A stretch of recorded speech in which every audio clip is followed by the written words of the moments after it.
Assalamualaikum warahmatullahi wabarakatuh. Perkenalkan, nama saya Amelia Merindita Listia. Saya dari 5A2 Pemasaran. Di sini saya akan mempresentasikan tentang strategi pemasaran pada PT Paragon Teknologi dan Innovation. Untuk yang pertama ada perencanaan strategi korporasi. Perencanaan strategi koperasi merupakan sebuah rencana komprehensif yang digunakan oleh perusahaan untuk mengarahkan semua operasi bisnisnya menuju pencapaian tujuan jangka panjang. Strategi ini melibatkan pengambilan keputusan tentang arah pertumbuhan perusahaan, alokasi sumber daya, diversifikasi, dan strategi pemasaran yang akan diambil. Untuk yang kedua ada unit bisnis strategi. Unit bisnis strategi itu dibagi menjadi 4 bagian. Yang pertama ada analisis lingkungan, yaitu perusahaan perlu memahami faktor-faktor eksternal dan internal yang mempengaruhi unit bisnis perusahaan. Yang kedua ada menetapkan sasaran dan tujuan. Sasaran dan tujuan haruslah spesifik, terukur, dapat dicapai, relevan, dan berbatasan waktu. Yang ketiga ada identifikasi strategi. Strategi-strategi ini bisa meliputi pengembangan produk baru, penetrasi pasar, diversifikasi, atau fokus pada segmen pasar tertentu. Yang keempat, ada penyusunan rencana taktis. Rencana ini harus jelas, terperinci, dan mencakup alokasi sumber daya, jadwal pelaksanaan, dan tanggung jawab yang terkait. Selanjutnya ada menetapkan misi perusahaan. Untuk yang pertama, yaitu ada informasi perusahaan, bagaimana perusahaan ini bekerja, untuk siapa, dan apa yang menjadi pembeda dengan perusahaan yang lain. Yang kedua ada tujuan jangka panjang, yaitu merupakan arah dan tujuan dari sebuah perusahaan tersapat pada misi sebuah perusahaan. Yang ketiga ada konsentrasi perusahaan, yaitu menentukan bagian-bagian inti perusahaan yang memiliki potensi sumber daya yang strategis. Yang keempat ada konsentrasi perusahaan dan memberikan komitmen pada perusahaan atas tanggung jawab sosial dan lingkungan. Kemudian selanjutnya ada perencanaan strategi bisnis. Yang pertama, tentukan posisi strategis. Pada tahap ini menentukan titik awal serta langkah-langkah yang perlu diambil untuk mencapai tujuan akhir perencanaan. Yang kedua, prioritaskan tujuan bisnis. Tujuan bisnis harus sejalan dengan misi visi perusahaan serta bersifat terukur untuk membantu Anda mencapai secara strategis. Yang ketiga, kembangkan strategi bisnis. Pada tahap ini membutuhkan taktik untuk menyusun garis waktu dan kejelasan komunikasi terkait tanggung jawab. Yang keempat, pigmentasi, melaksanakan perkembangan terhadap tujuan bisnis yang dilakukan revisi jika diperlukan. Selanjutnya ada menetapkan misi bisnis. Yang pertama, tujuan bisnis yang mendalam, mengidentifikasi tujuan spesifik untuk setiap unit bisnis yang sejalan dengan visi perusahaan. Yang kedua, target pasar, menentukan segmen pasar yang menjadi fokus utama kegiatan bisnis. Yang ketiga, nilai tambah, menjelaskan bagaimana bisnis yang akan memberikan nilai tambah kepada pelanggan dan pemegang saham. Yang keempat, pedoman bisnis, pedoman untuk menyusun rencana bisnis bagi tim manajemen. Kemudian ada model perilaku konsumen. Menurut Kotler dan Keller, perilaku konsumen adalah studi mengenai bagaimana tindakan individu, organisasi, dan kelompok dalam membeli, memilih, dan menggunakan ide, produk, maupun jasa dalam memuaskan kebutuhan dan keinginan pelanggan. Jadi, perilaku konsumen adalah serangkai hal yang mempengaruhi dan mendasari konsumen yang dalam mengambil keputusan pembelian. Perilaku konsumen didasarkan pada rasa ingin tahu serta keinginan konsumen guna mencari produk yang diinginkan. Selanjutnya ada perencanaan strategi bisnis. Yang pertama ada faktor sosial, budaya, ekonomi, faktor psikologis, dan faktor pribadi. Kemudian ada proses keputusan pembelian, yaitu ada model proses pembelian, ada 5 tahap, yaitu yang pertama pengenalan kebutuhan, selanjutnya pencarian informasi, selanjutnya evaluasi alternatif, selanjutnya keputusan pembelian, dan yang terakhir perilaku setelah pembelian. Selanjutnya ada persepsi konsumen setelah melakukan pembelian. Menurut Kotler, persepsi adalah suatu proses seseorang untuk mengetahui, menafsirkan, dan mengingat, serta mengorganisasi objek atau suatu di sekitar mereka dengan alat indera. Persepsi tidak hanya tergantung pada rangsangan fisik, tetapi juga pada rangsangan yang berhubungan dengan lingkungan sekitar dan keadaan individu yang bersangkutan. Setelah melakukan pembelian, maka konsumen akan memiliki persepsi yang dapat dirubah tergantung pada pengalaman dan produk atau jasa yang dibeli. Selanjutnya ada identifikasi dan analisa pasar, bisnis, dan pesaing. Dalam kunci mengidentifikasi strategi pesaing adalah kemampuan pemasar untuk memahami kebutuhan dan keinginan dan perilaku pelanggan. Untuk itu, pemasar harus mampu mendengarkan suara pelanggan melalui analisis pasar. Dalam manajemen pemasaran strategik, pasar tidak hanya berarti suatu tempat atau platform penjualan saja, akan tetapi mengandung pengertian pelanggan potensial dan aktual untuk sebuah produk. Selanjutnya, ada langkah-langkah segmentasi pasar yang efektif. Yang pertama, tentukan target pasar. Yang kedua, segmentasi demografis.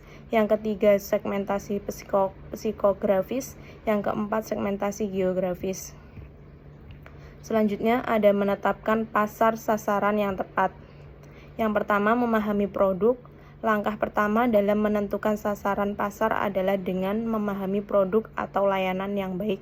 Yang kedua, melakukan riset pemasaran. Yang ketiga, kesesuaian dengan tujuan bisnis. Yang keempat, evaluasi dan penyesuaian.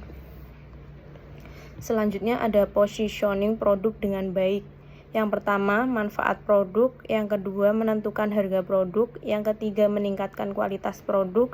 Yang keempat, identifikasi keunggulan kompetitif. Yang kelima, penggunaan produk. Selanjutnya ada menempatkan produk baru dengan efektif. Yang pertama, pelajari market dan konsumen. Dengan mempelajari market dan konsumen, akan mendapatkan pengetahuan mengenai selera pasar, baik tentang produknya atau cara memasarkan produknya. Yang kedua, riset kompetitor. Tujuannya supaya dapat membandingkan bisnis kita dengan kompetitor dan menanggulangi kekurangan atau mempertahankan kelebihan dari bisnis. Yang ketiga, penelitian pasar yang komprehensif. Identifikasi segmen pasar mana yang tertarik dengan adanya produk baru. Yang keempat, nilai tambah. Menjelaskan bagaimana bisnis akan memberikan nilai tambah kepada pelanggan dan pemegang saham. Selanjutnya di sini ada grafik proses daur hidup produk.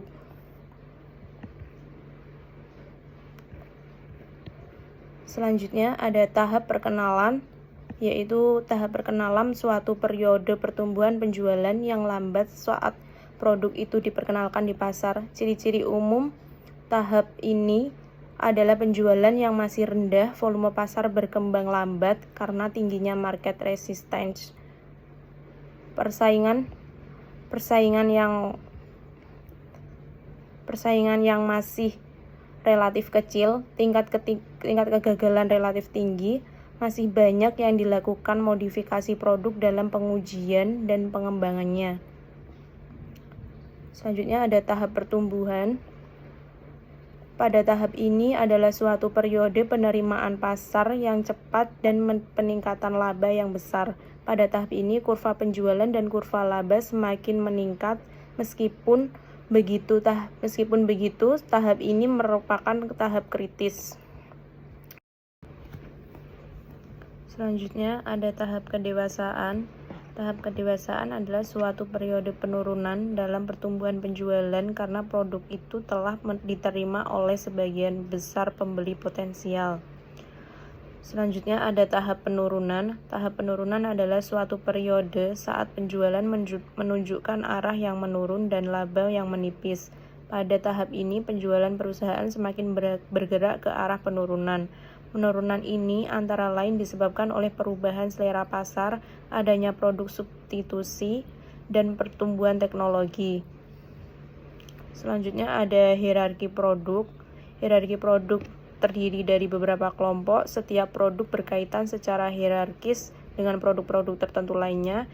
Hierarki produk ini dinilai dengan kebutuhan pasar sampai item tertentu yang dapat memuaskan kebutuhan tersebut.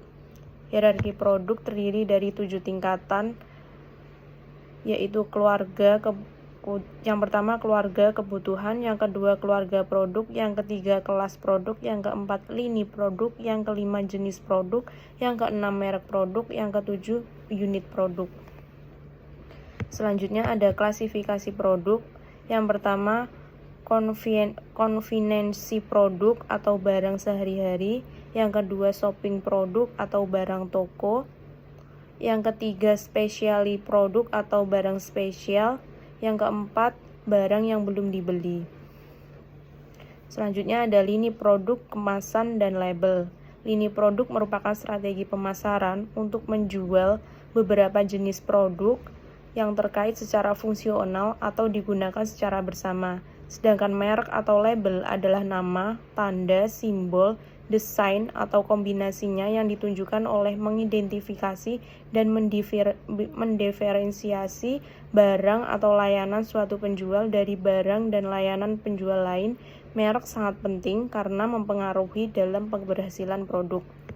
Ada juga faktor-faktor yang mempengaruhi penetapan harga. Yang pertama, peraturan kebijakan pemerintah. Yang kedua, kualitas produk. Yang ketiga, biaya produksi. Yang keempat, tren pasar dan konsumen. Selanjutnya, metode penetapan harga. Yang pertama, markup. Markup adalah metode penetapan harga yang berpedoman pada harga awal produk atau harga beli yang dijumlahkan dengan keuntungan. Yang kedua, berdasarkan pesaing. Metode penetapan harga ini dilakukan dengan berpatokan pada pesaing yang telah menjual produk jenis dan di pasaran. Yang ketiga, ada berdasarkan permintaan pasar. Metode penetapan harga ini adalah dengan mendengarkan keluh kesah konsumen untuk bisa mendapatkan pasar. Yang keempat, ada penetapan harga berbasis nilai, yaitu menyamakan harga dengan nilai yang diterima pelanggan. Selanjutnya ada strategi harga yang umum digunakan. Yang pertama, program loyalitas pelanggan. Yang kedua, diskon dan paket bundling. Yang ketiga, freemium. Selanjutnya ada strategi penetapan harga pada tahap siklus hidup produk. Yang pertama, penetapan harga awal. Yang kedua, penetapan harga periodik. Yang ketiga, penetapan harga musiman. Selanjutnya ada pengembangan komunikasi yang efektif. Keterampilan komunikasi yang efektif adalah aset berharga dalam kemampuan personal maupun profesional. Kemampuan untuk menyampaikan pesan dengan jelas dan berinteraksi secara efektif dengan orang lain adalah kunci keberhasilan dalam berbagai situasi. Komunikasi merupakan hal yang tidak dapat dipisahkan dari kehidupan manusia, maka komunikasi menjadi kunci dari keberhasilan seseorang. Selanjutnya ada bauran promosi. Bauran promosi atau promotional mix merupakan kombinasi strategi yang paling baik dari berbagai variabel-variabel periklanan, personal selling, dan juga alat promosional lainnya. Semua variabel tersebut direncanakan dengan tujuan untuk mencapai semua program penjualan, sama seperti kegiatan promosi lainnya. Bauran promosi juga memiliki beberapa strategi yang bisa ditetapkan pada semua bisnis. Selanjutnya ada hasil promosi. Selain bertujuan menginformasikan adanya pemotongan harga tersebut, promosi tersebut akan membuat audien lebih mengenal produk niaga hoster dengan beragam sesuai kebutuhan tiap pengguna. Hasil promosi dapat diukur melalui berbagai indikator, termasuk peningkatan penjualan produk, kesadaran merek, dan respon konsumen terhadap kegiatan promosi. Selain itu, hasil promosi juga dapat tercermin dalam peningkatan interaksi konsumen, peningkatan traffic atau kunjungan ke toko atau situs web. Selanjutnya ada media promosi. Promosi sering disebut sebagai pertukaran antara pembeli dan penjual. Penjual mencoba membujuk pembeli untuk membeli barang atau jasa melalui promosi. Kegiatan ini membantu orang atau pelanggan untuk mengetahui lebih banyak tentang produk, layanan, atau perusahaan. Ini juga membantu meningkatkan citra publik perusahaan. Selanjutnya ada daur hidup untuk produksi. Daur hidup produk merujuk pada siklus hidup suatu produk dari awal produk hingga akhir pemilihan, di mana setiap tahap ini memiliki peran penting. Daur hidup produk melibatkan desain produksi, penggunaan perawatan, pengolahan akhir, dan pembuangan produk serta pengolahan limbah yang dihasilkan menjadi lebih baik. Selanjutnya ada faktor-faktor lingkungan pemasaran internasional. Yang pertama, distribusi dan logistik. Yang kedua, syarat dan regulasi. Yang ketiga, budaya dan sosial. Yang keempat, kondisi pasar dan pesaing. Selanjutnya ada memutuskan pasar yang akan dimasuki.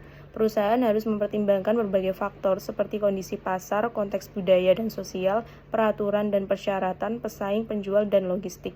Pemahaman mendalam tentang lingkungan pemasaran internasional membantu perusahaan menentukan pasar mana yang terbaik untuk dimasuki dan mengembangkan strategi pemasaran yang tepat. Selain itu, perusahaan juga perlu menentukan tujuan dan kebijakan pemasaran ketika melakukan ekspansi ke luar negeri. Yang selanjutnya ada menetapkan cara memasuki pasar. Yang pertama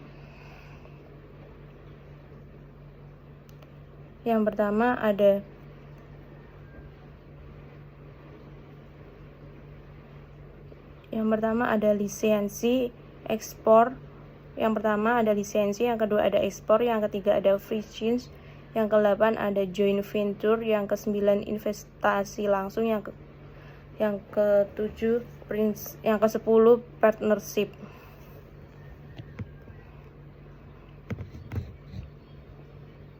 Selanjutnya, struktur organisasi pemasaran. Yang pertama ada struktur organisasi fungsional, yang kedua ada struktur organisasi geografis, yang ketiga struktur organisasi datar, yang keempat struktur organisasi melingkar, yang kelima struktur organisasi matriks. Selanjutnya ada studi kasus dari PT Paragon Teknologi dan Innovation. PT Paragon Teknologi dan Innovation adalah perusahaan di bidang kecantikan bagi wanita dan pria dengan popularitas sangat baik di Indonesia. Merek PT Paragon dan Teknologi Innovation adalah Wardah, Makeover, Emina. Perusahaan manufaktur kosmetik nasional seperti PT Paragon Teknologi dan Innovation memasuki kategori kosmetik nasional terbesar di Indonesia. PT Paragon adalah perusahaan kosmetik yang berdiri sejak tahun 1985 dan terus melakukan banyak inovasi sampai sekarang. Sejarah panjang Wardah berasal dari usaha rumahan dan kemudian menjadi salah satu brand kosmetik halal terbesar di dunia. Founder Wardah bernama Ibu Dr. Andes Haji Nurhayati Subakat. Dia adalah lulusan terbaik jurusan farmasi di Institut Teknologi Bandung yang lulus pada tahun 1945. Perilaku konsumen yang didasari atas perkembangan pasar saat sekarang ini membuat konsumen ingin memunculkan produk-produk baru yang berkualitas. Hal ini mendorong terciptanya pasar-pasar dengan model tertentu sesuai dengan kebutuhan konsumen. Salah satunya adalah berbagai jenis produk skincare maupun make up yang pada zaman sekarang ini banyak sekali bermunculan dan menjadi idola konsumen di tengah-tengah kesibukan sehari-hari. Sebagai contoh Wardah, Something, Si Make Up, Emina, dan lain-lain. Kondisi pasar dan konsumen yang semakin variatif ini membuat konsumen selektif dalam memilih produk skincare maupun make up dan semakin kritis dalam perilaku pembeliannya. Salah satu jenis skincare dan make up yang banyak digemari saat di Indonesia ini adalah Wardah. Wardah dengan segala inovasi terbarunya yang mampu bersaing dengan produk-produk skincare, make up maupun lainnya berhasil mengambil kepercayaan masyarakat Indonesia. Wardah juga produk skincare dan make up halal pertama muncul di Indonesia. Bukan hanya melakukan ekspansi, Wardah juga berkolaborasi dengan banyak negara. Tahun 2001, Wardah meluncurkan kampanye Beauty Moves You. Sekian presentasi dari saya. Wassalamualaikum warahmatullahi wabarakatuh.